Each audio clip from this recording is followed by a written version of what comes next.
Wednesday Season 2 is finally here, at least the first part, so here we woe again. I had to do it, I'm sorry.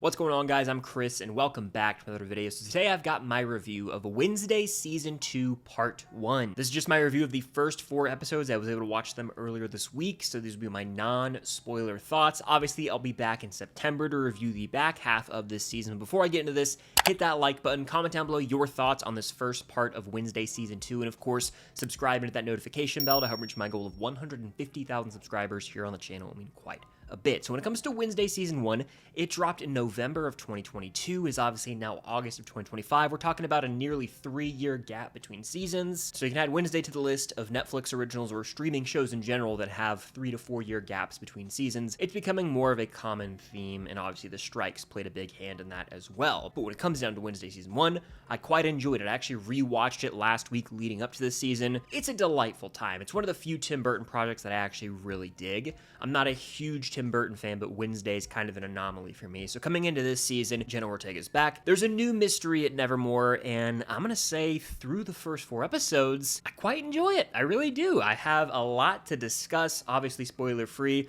but I'd say the highlight here, just like with the first season, is Jenna Ortega as Wednesday. She steps right into this role without missing a beat. The character's wittiness is there. You get that deadpan comedy, but at the center of this season, there's another mystery. I equate the first season to sort of a whodunit murder mystery in a sense, right? There's this Detective Wednesday vibe, and she's back at it again. She's essentially a detective at Nevermore here, trying to crack the case as some murders have been occurring. And on top of that, Wednesday's dealing with some trouble with her own psychic powers, and so the Addams family themselves actually play a larger role in this season as they are closer to Nevermore. They're in every episode, whereas in the first, they kind of appeared here and there. So we're expanding the Addams family dynamic with Morticia, with Gomez, of course, Pugsley is back in the picture. So this season feels more like an Addams family type thing as opposed to just Wednesday's story. And I'll say this, through 4 episodes, I'm pretty confident that this season is much darker than the first season of Wednesday. They're embracing more of the gothic side of things, even more than that first season. And they really aren't afraid to hold back on some of the darker themes, but also violent moments. I feel like there have been more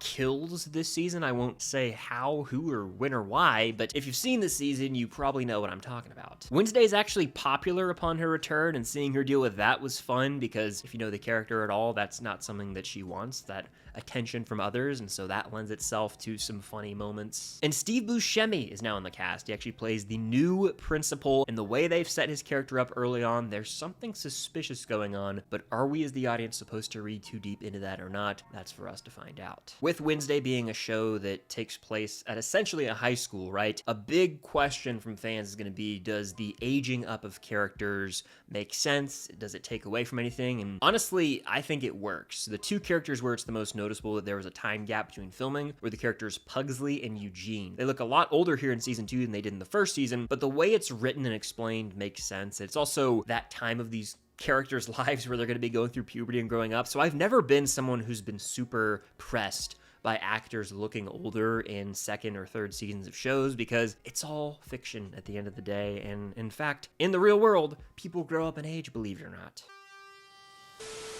But after just that first episode, they really set up a brand new mystery that arguably is more nightmarish than the first season and established really early on that no one is safe this season. And as the season progresses, it kept me on edge and continued to subvert my expectations until this mid-season finale. Even a character like Thing has more to do. A character who's quite literally just a moving hand has some characterization here. They add depth to him. They almost make you feel for Thing more than ever before. And in the 3rd episode, we actually get a fun off-campus adventure. I'm here for things like that in shows that are set at schools. There's an adventurous feel to this episode in particular, and it's one of the most enjoyable to me of the 4 thus far. And let me just tell you, with this season, I felt like for a moment I was ahead of the story in the reveals. I was like, okay, I know exactly where they're going. This is going to be super predictable. And I ended up being wrong. It fully subverted expectations yet again, caught me off guard and hit me with pretty decent reveals along the way to where it kept me on my toes. And by the time that 4th episode was over and the credits were rolling, I honestly sat there and was like, I didn't expect multiple big moments that ended up happening, so I'll give them credit for that. They really hit me with the curveball because I thought I had a bunch figured out, and Wednesday the character did too, and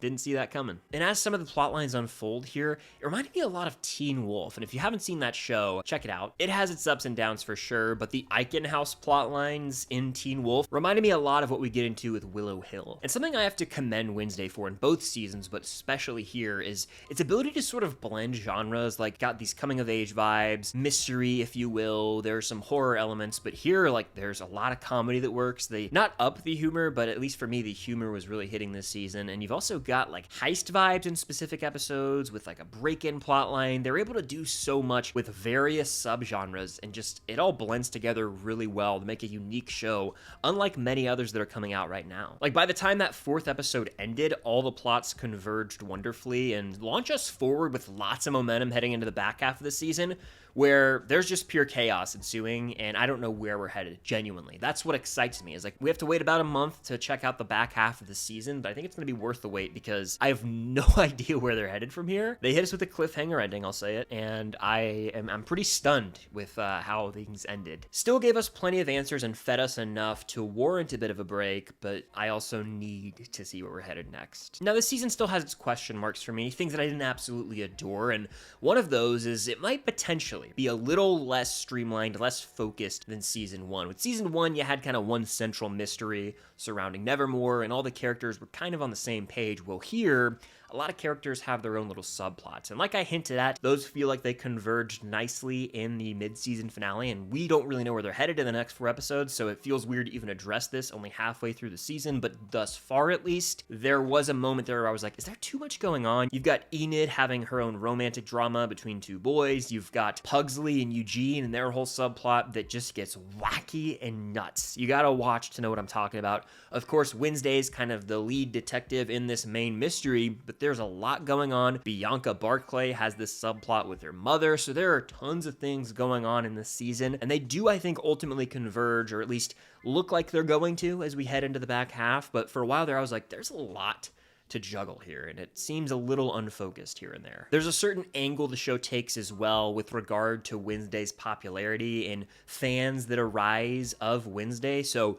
new characters are obviously going to be introduced that are super fans of Wednesday, and for a moment, again, I felt like, is this the route we're really going? I think they make it work, and I got used to it by, again, the end of episode 4, but for a while there, I was like, not crazy about the approach we're going with, like, Wednesday being this celebrity who has super fans. It didn't fully click for me until later on. And I'll say that, for me, this season doesn't have as strong of a supporting cast of characters around Wednesday just yet. In season 1, obviously, Tyler was a character who had prominent screen time, the character Xavier, Bianca had a much more prominent role, and Enid and Wednesday's relationship was at the center of it all. Well, here, Pugsley and Eugene take more of a focus. You got the Addams family in the picture, new faculty at Nevermore Academy, and so there are less interesting side characters so far, in my opinion. I was just more interested in, I guess, the character dynamics of season 1 than season 2, but that's not a huge knock of this season. I think in the back half of the season, we're going to see more of the classic Wednesday and Enid stuff, and certain characters are certainly going to have a more prominent role without spoiling things. And I'll say this,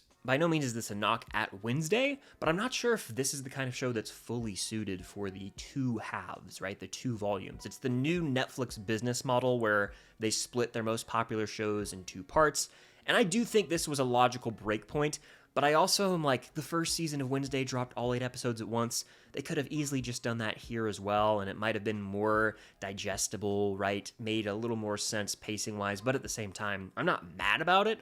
It's just, I wish we could have sat down and watched all 8 episodes in one go, as opposed to watching 4, taking a month off, and then watching the next 4. But I will admit, where we ended up stopping with this season hit us with a bit of a cliffhanger, fed us just enough to be like, okay, I'm all right to wait a few more weeks. And like I've alluded to, there's some creepy stuff going down here. I am not going to come right out and say that it's like, oh, this is a gory, horrifying watch, but there are undeniably certain shots and character designs that are a bit creepier, maybe a bit more mature even than in season 1. But I like that we're diving into the horror aspects, and there's some cool stylistic choices here where you're like, that has Tim Burton written all over it. There's a story that's told in the first episode, and it's via voiceover, and so what we see on screen is actually some stop motion animation that feels like some vintage Tim Burton stuff, and I'm glad that was incorporated into this show. There's a Tim Burton flair that's present here, so if you are a fan of his work, right, you're probably gonna dig this, and I imagine you're already a fan of Wednesday if you like Tim Burton. If you're a fan of Wednesday, it's got the mystery vibes, the Wednesday humor, so it's definitely a good follow-up to the first season. I can't really say if it's better or worse than that first season yet because we've only seen half of it, like I said. But what a mid-season finale. I mean, I was pretty shocked with where they ended up going with it. I was like, didn't think they had it in them. It was gutsy. So with Wednesday Season 2 Part 1, I believe fans of the first season will be satisfied and left wanting more, which is good. Tim Burton styles all over this thing, and fans of the Addams family might be pleased with certain moments as well, as the Addams family characters have a lot more to do this season. There's even one casting choice that I was a fan of that fans of the Addams family will dig. So for Wednesday Season 2 Part 1, I'm in. I need to see these next 4 episodes, but I like that we're back in this world, exploring Nevermore, Jericho, and just getting more out of some of these characters and kind of exploring, again, the lore of it all a bit further with the Addams family, their backstory, and also Wednesday and her antics. I'm enjoying the hell out of it so far. I will be sat for Season 2, and of course, I'll be reviewing that as well. But what do you guys think of Wednesday Season 2 Part 1?